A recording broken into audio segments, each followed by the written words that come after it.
आज स्वागत है आप सभी को एवाई एग्ज़ाम में। आज आप लोगों के लिए बायोलॉजी के कुछ क्वेश्चन लाए हैं जो सभी एग्जामों के लिए कॉमन है। सो देर न करते क्वेश्चन को स्टार्ट करते हैं। फर्स्ट क्वेश्चन है आपके सामने। फर्स्ट क्वेश्चन है कि आनुवंशिक के पिता किसे कहा जाता है, यानी आनुवंशिक के जो पिता है उन्हें किसे कहा जाता है। तो आनुवंशिक के पिता जो कहा जाता है वो ग्रेगर जॉन मेंडल को कहा जाता है। किन्हें कहा जाता है? आनुवंशिक के पिता जो कहा जाता है ग्रेगर जॉन मेंडल को आनुवंशिक का पिता कहा जाता है।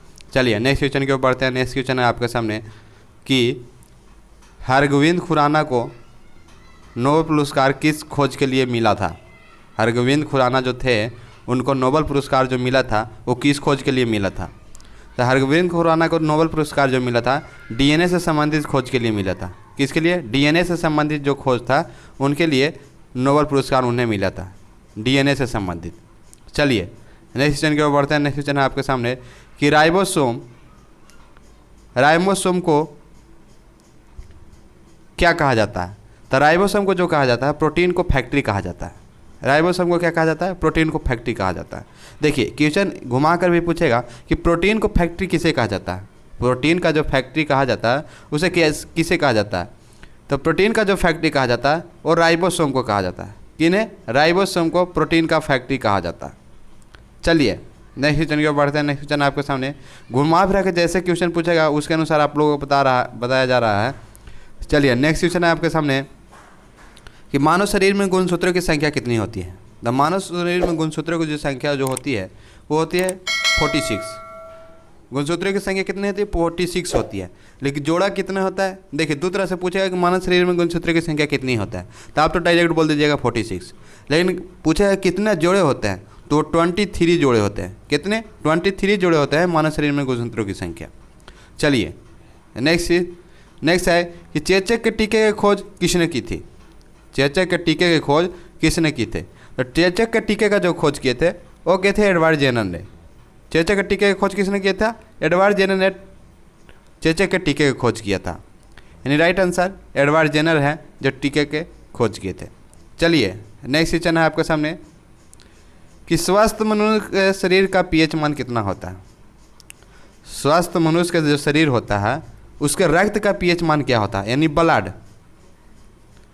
ब्लड का पीएच मान कितना होता है।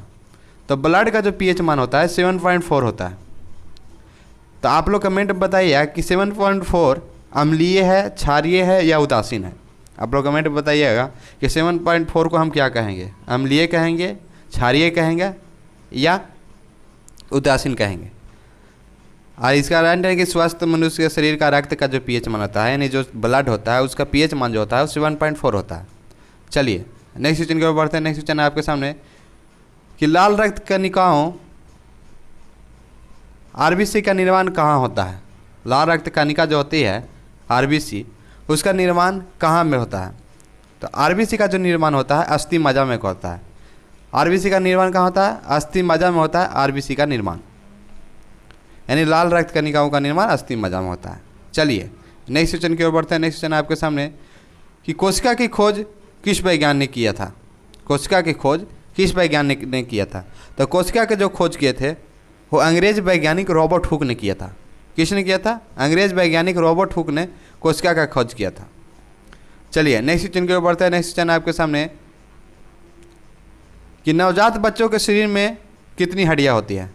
नवजात जो बच्चा होता है यानी छोटा जो बच्चा होता है उसके शरीर में हड्डियों की संख्या कितनी होती है। तो नवजात बच्चों के शरीर में जो हड्डियों की संख्या होती है वो होता है 300। कितना होती है? 300 यानी 300। चलिए नेक्स्ट क्वेश्चन की ओर बढ़ते हैं। नेक्स्ट क्वेश्चन आपके सामने कि मानव शरीर की सबसे बड़ी हड्डी को क्या कहते हैं। मानव शरीर की सबसे बड़ी जो हड्डी होती है उसको क्या कहते हैं। तो मानव शरीर का जो सबसे बड़ी हड्डी होती है उसे हम फीमर कहते हैं।